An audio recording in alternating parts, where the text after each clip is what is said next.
नमस्कार, जनता टीवी देख रहे हैं आप। आपके साथ मैं हूं खुशबू पांडे। बुलेटिन की शुरुआत करेंगे बड़ी और अहम जानकारी के साथ करेंगे। बड़ी जानकारी सामने आ रही है।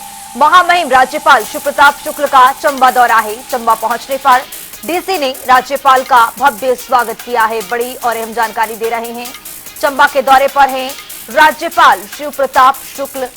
आपको बता दें कि चंबा पहुंचने पर डीसी ने राज्यपाल शिव प्रताप शुक्ल का भव्य स्वागत भी किया है।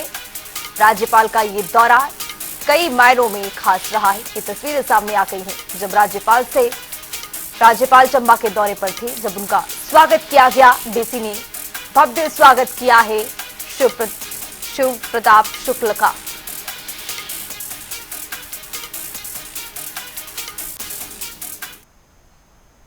एक और बड़ी जानकारी मिल रही है, उसे भी आपको रूबरू कराएंगे। बड़ी जानकारी, सीएम सुक्खू का दिल्ली दौरा है। मुख्यमंत्री ने कांग्रेस के शीर्ष नेतृत्व से मुलाकात की है। बड़ी जानकारी आपको दे रहे हैं।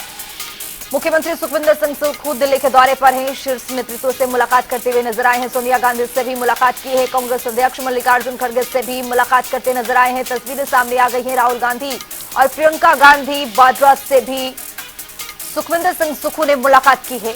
प्रियंका गांधी वाड्रा से शिष्टाचार मुलाकात की है। जन कल्याणकारी योजनाओं के विकास को लेकर बड़ी चर्चा की गई है। मुलाकात में राज्य के प्रभारी राजीव शुक्ला भी मौजूद थे। तो मुख्यमंत्री सुखविंदर सिंह सुक्खू दिल्ली के दौरे पर हैं और आपको बता दें कि कांग्रेस के शीर्ष नेतृत्व से यहां पर मुलाकात करते हुए नजर आए हैं। ये तस्वीरें सामने आ गई हैं। मुलाकात के दौरान की तस्वीर आपके सामने।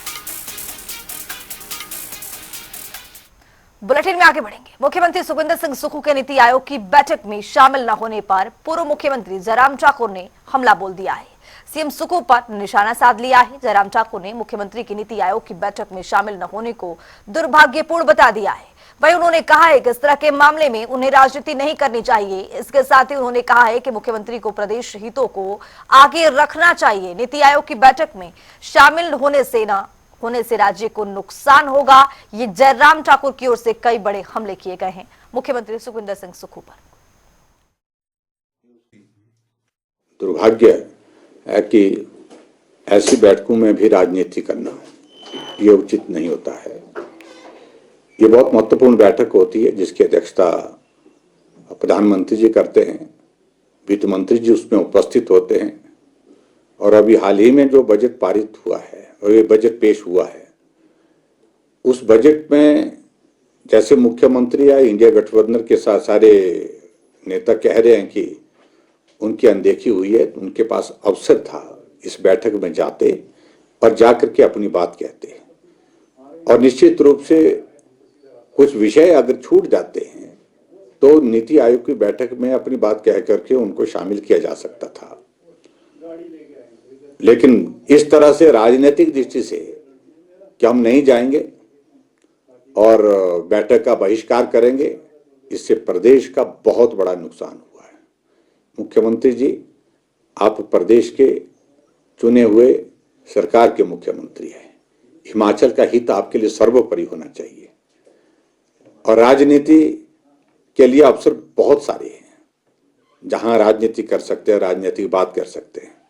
और ऐसे अवसर पर आपने जब राजनीति की है, इसका खामियाजा हिमाचल प्रदेश के लाखों लोगों को उठाना पड़ता है।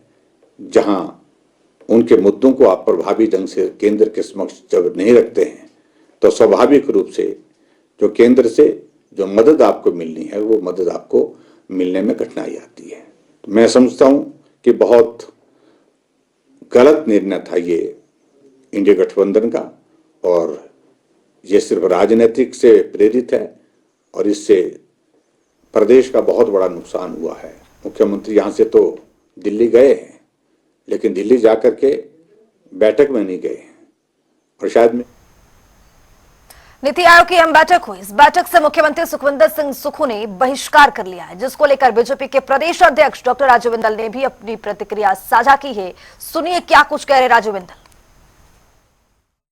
माननीय मुख्यमंत्री श्री सुखविंदर सिंह सुक्खू जी से हमने आग्रह पूर्वक कहा था कि हिमाचल के हितों की बात है, हम अपना पक्ष नीति आयोग के सामने अच्छे से रख पाएं, इसके लिए मुख्यमंत्रीगण वहां जाते हैं और आज मुख्यमंत्री महोदय का उस बैठक में ना जाना ये हिमाचल के हितों के साथ अन्याय है, हिमाचल के हितों के साथ कुठाराघात है और ऐसा शायद हिमाचल के इतिहास में पहली बार हुआ होगा जब इस प्लेटफॉर्म पर जहां हर प्रदेश की चर्चा होनी है और वहां पर हिमाचल प्रदेश के लिए विभिन्न प्रकार के कार्यों के लिए धन किस प्रकार से आवंटित होगा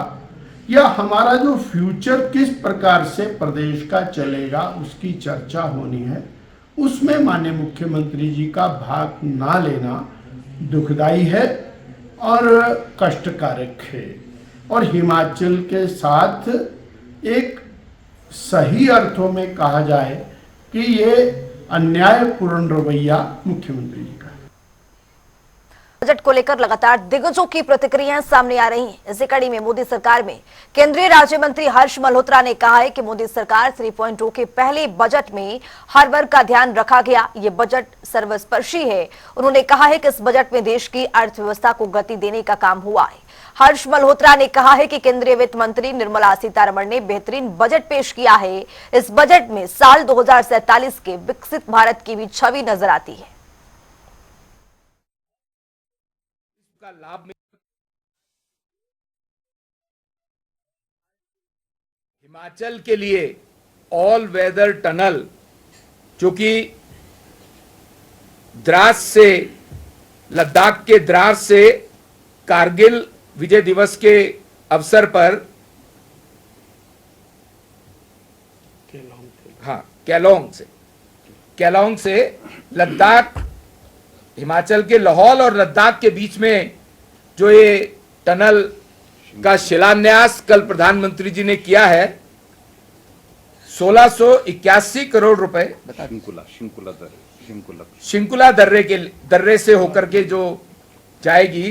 बेसिकली लाहौल को लद्दाख से कनेक्टिविटी ऑल वेदर हो जिससे इकोनॉमी का अपग्रेडेशन भी होता है और जो एरिया 6 महीने या 7 महीने बाकी देश से कटा रहता था उससे भी निजात मिलेगी। इस बात के लिए 1681 करोड़ रुपए आवंटित किए हैं और उसका शिलान्यास बहुत महत्वाकांक्षी योजना है। इसका शिलान्यास अभी हाल ही में प्रधानमंत्री आदरणीय नरेंद्र मोदी जी ने हिमाचल को एक बड़ी सौगात दी है। हिमाचल के लिए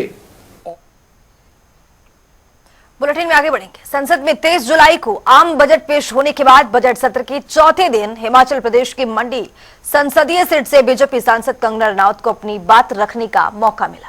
सांसद कंगना रनौत ने अपने भाषण के दौरान प्रदेश की सुक्खू सरकार पर जमकर निशाना साधा। उन्होंने कहा है कि हिमाचल प्रदेश में कांग्रेस की भ्रष्ट सरकार चल रही है। कांग्रेस की यह सरकार पिछले 1 साल में आपदा प्रभावितों को राहत दिलाने में विफल साबित हुई है। पिछले साल हमारे हिमाचल प्रदेश में एक बहुत बड़ा प्राकृतिक संकट आया, एक बहुत बड़ी बाढ़ आई जिससे न जाने कितने जन धन पशु जमीन की हमारे लोगों को जो है वो हानि हो गई। लेकिन दुख की बात यह है कि अभी भी हमारा हिमाचल प्रदेश जो है उस त्रासदी के प्रभाव से जो है उसके प्रभाव से उसकी हानि से बाहर नहीं आ पा रहा है और उसका जो मूल कारण है वो है वहाँ की जो कांग्रेस की सरकार है, उनका जो लापरवाही है और उनकी जो भ्रष्टाचार नीतियां हैं। आज भी हमारे लोग जो हैं उस बाढ़ के प्रभाव से जो पीड़ित हैं। मैं आदरणीय और माननीय हमारी जो वित्त मंत्री हैं श्रीमती सीतारमण जी का मैं आभार व्यक्त करती हूं कि उन्होंने हमारी हिमाचल की जनता के लिए जो है एक स्पेशल रिलीफ फंड की जो घोषणा की है। हम सब हिमाचल वासियों की तरफ से हम आपका अभिनंदन करते हैं और हम आपका आभार प्रकट करते हैं। महोदय जी, मुझे ये जान के और आपको बताकर इस बात की खुशी भी होती है और खेद भी होता है कि जितना काम पिछले 10 वर्षों में हमारी भारतीय जनता पार्टी ने हिमाचल प्रदेश में किया है वो उतना काम हमारे आज़ादी के बाद 60 सालों में भी हिमाचल प्रदेश में नहीं हुआ। प्रदेश के उद्योग मंत्री हर्षवर्धन चौहान नालागढ़ विधानसभा क्षेत्र के 1 दिवसीय दौरे पर हैं। इस दौरान उन्होंने मेडिकल डिवाइस पार्क का निरीक्षण किया है और अधिकारियों को जरूरी दिशा निर्देश भी दिए हैं। वहीं इस दौरान हर्षवर्धन चौहान ने कहा है कि जब इस मेडिकल डिवाइस पार्क का निर्माण कार्य पूरा हो जाएगा तो उसके बाद बड़े पैमाने पर यहाँ पर उद्योग स्थापित होंगे और लोगों को रोजगार के नए नए अवसर भी उपलब्ध होंगे। इस मौके पर उन्होंने बीजेपी नेताओं पर जमकर निशाना भी साधा है। स्कूल को अपग्रेड करने की बात भी की। ये जो स्कूल है शिक्षा संस्था है, जैसे हमने भी कहा, खान साहब ने कहा कि इंसान के जीवन में सबसे दो अहम चीज जो है शिक्षा है और स्वास्थ्य है।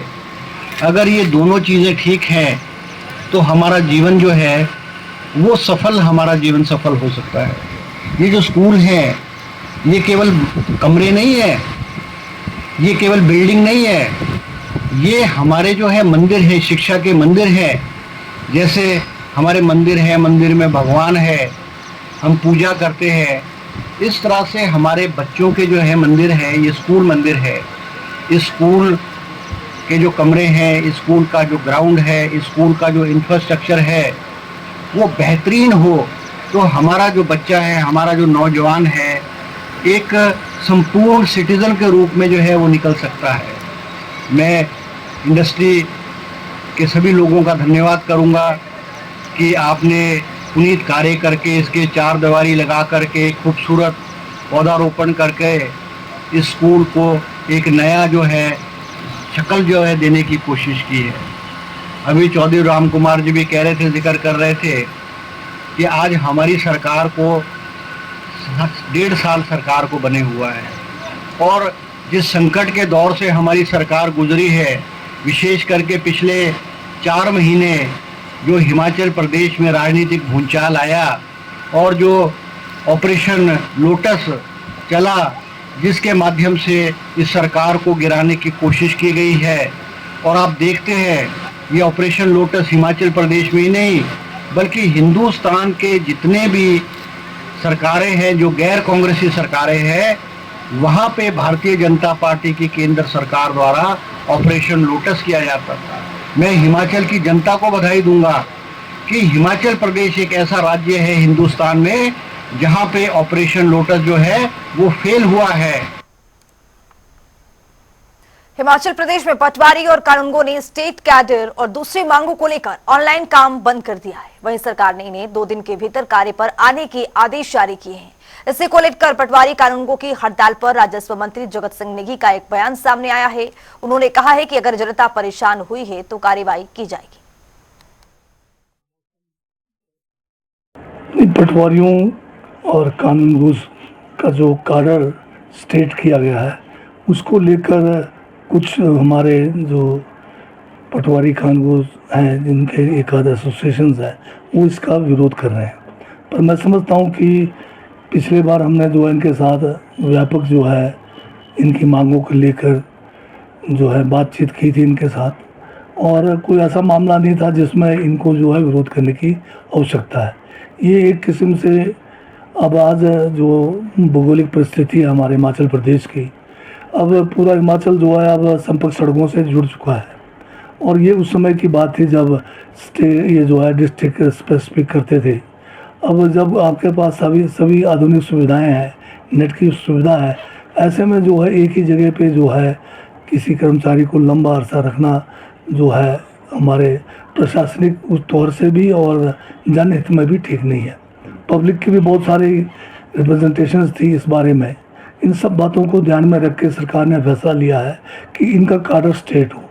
कोई हम मास ट्रांसफर नहीं कर रहे हैं, जहाँ ज़रूरत पड़ेगी तो वहाँ करेंगे। और इसमें कुछ इलाके ऐसे भी हैं हमारे जहाँ पर पोस्टें लंबे समय से। पंजाब के मुख्यमंत्री भगवंत मान की माता हरपाल कौर ने विश्वविख्यात शक्तिपीठ माता श्री नैना देवी जी के दरबार में पहुंचकर माता के दर्शन किए। पुजारी प्रदीप शर्मा ने विधिवत रूप से मंत्रोच्चारण के साथ पूजा अर्चना करवाई। हरपाल कौर को मंदिर न्यास की तरफ से उन्हें माता की चुनरी देकर सम्मानित भी किया गया। इस मौके पर उन्होंने कहा है कि माता के दरबार में आकर सुकून मिला है और उन्हें मां के दर्शन करने का सौभाग्य भी प्राप्त हुआ है। आज पंजाब के सीएम भगवंत मान जी की माता जी, जिनका नाम हरपाल कौर, आज नैना माता के मंदिर में उन्होंने यहाँ पे माथा टेका और पूजा अर्चना की। उसके उपरांत यज्ञशाला में हवन किया, माथा टेका और तत्वचार मंदिर न्यास ने उनको चुनरी के रूप में माता जी का प्रसाद भेंट करके यहाँ से विदा किया। जय माता दी। 25 जुलाई को देश की मौजूदा राष्ट्रपति द्रौपदी मुर्मू 2 साल का कार्यकाल पूरा कर चुकी हैं। इस अवसर पर शिमला में राष्ट्रपति निवास की ओर से एक विशेष सुविधा दी जा रही है। यहां घूमने के इच्छुक पर्यटकों और लोगों को मुफ्त बस सुविधा उपलब्ध करवाई जा रही है। बस शिमला को लिफ्ट की पार्किंग के नजदीक से छाराबड़ा तक चलाई जा रही है। एचआरटीसी को इस बस में आवाजाही पूरी तरह मुफ्त है। आपका स्वागत है राष्ट्रपति निवास मशोबरा में। तो जैसे आप लोग जानते हैं, राष्ट्रपति निवास मशोबरा भारत के आदरणीय राष्ट्रपति जी का ग्रीष्मकालीन आवास है। तो जैसे हम जानते हैं, अप्रैल 2023 से ये पहली बार विजिटर्स के लिए ओपन कर दिया गया था। तो अभी रिसेंटली 25 जुलाई 2024 को ऑनरेबल प्रेसिडेंट ऑफ इंडिया की प्रेसिडेंसी के 2 साल पूरे हुए। तो इसी उपलक्ष्य में राष्ट्रपति निवास मशोबरा में आने वाले सभी विजिटर्स के लिए हम लोगों ने फ्री बस सर्विस शुरू की है। तो जो आपको फ्री बस शटल सर्विस की देखने को मिलेगी, ये शिमला मॉल रोड के पास ही जो हिमाचल प्रदेश टूरिज्म की लिफ्ट है, तो वहां से ये बस सर्विस स्टार्ट होगी और आपको राष्ट्रपति निवास मशोबरा लेके आएगी। तो ये अभी एक ट्रायल बेस पे ये सर्विस चल रही है, जो कि फ्राइडे, सैटरडे एंड संडेज को विजिटर्स जिसे अवेल कर पाएंगे। तो जिसमें कि आप राष्ट्रपति निवास मशोबरा के नजदीक ही जो छराबड़ा चौक है, वहां तक आप मेन मॉल रोड लिफ्ट से आ सकते हैं यहाँ तक। तो बाकी फिर उसके अलावा विजिटर्स यहाँ पे हमारा नेचर ट्रेल्स को एक्सप्लोर कर सकते हैं। ऐतिहासिक बिल्डिंग जो है राष्ट्रपति निवास जिसे कहते हैं, 174 साल पुरानी बिल्डिंग है, इसे एक्सप्लोर कर सकते हैं। यहाँ पे लॉन्स, गार्डन्स एरिया है, उसके अलावा हेलीपैड, नेचर ट्रेल है, ऑर्चर्ड ट्रेल है। तो काफी कुछ यहाँ पे विजिटर्स को एक्सप्लोर करने के लिए। तो इसी को फैसिलिटेट करने के लिए ये फ्री बस सर्विस स्टार्ट की गई है, जो कि visitors Friday, Saturday and Sunday को अवेल कर सकते हैं। बुलेटिन में आगे बढ़ेंगे। सदर विधायक त्रिलोक जम्वाल ने पीसी की है। इस दौरान उन्होंने बताया है कि केंद्र सरकार ने बिलासपुर सदर के विकास के लिए 6 सड़कों की स्वीकृति प्रदान कर दी है, जिसके लिए 160 करोड़ रुपए खर्च होंगे। प्रदेश सरकार को अब इसकी डीपीआर बनाने के लिए कहा गया है। इसके साथ ही उन्होंने बीजेपी केंद्रीय मंत्री जगत प्रकाश नड्डा और केंद्रीय मंत्री नितिन गडकरी का आभार भी व्यक्त किया है। वहीं उन्होंने कहा है कि केंद्र सरकार ने 1.5 साल के अंतराल में बिलासपुर सदर को 350 करोड़ रुपए सड़कों और पुलों के लिए दिया है, जिसके उन्होंने केंद्र सरकार का आभार भी व्यक्त किया है। सरकार ने बिलासपुर सदर के विकास के लिए अभी हाल ही में हमें 6 सड़कों के लिए इन प्रिंसिपल स्वीकृति दी है, जिसमें लगभग 160 करोड़ रुपए खर्च होंगे। इसके लिए मैं भारतीय जनता पार्टी के वरिष्ठ नेता, राज्यसभा के हमारे सांसद और वर्तमान में केंद्र सरकार में मंत्री परम श्रद्धेय श्री जगत प्रकाश नड्डा जी का और केंद्रीय मंत्री श्री नितिन गडकरी जी का बहुत बहुत धन्यवाद करता हूं कि जिन्होंने लगभग 1 साल या 1.5 साल के अंतराल में बिलासपुर सदर के लिए लगभग 350 करोड़ रुपए सड़कों के लिए और पुलों के लिए दिया है। जो हमारी अपनी सड़कें हैं उनके लिए यह एक बहुत बड़ी बात है। एक छोटी सी विधानसभा के लिए लगभग 350 करोड़ रुपए मिलना, इसके लिए मैं श्री जगत प्रकाश नड्डा जी का और नितिन गडकरी जी का बहुत बहुत धन्यवाद करता हूं। फिलहाल इस बुलेटिन में अभी के लिए इतना ही। देश और दुनिया की तमाम खबरों के लिए बने रहिए जनता टीवी के साथ।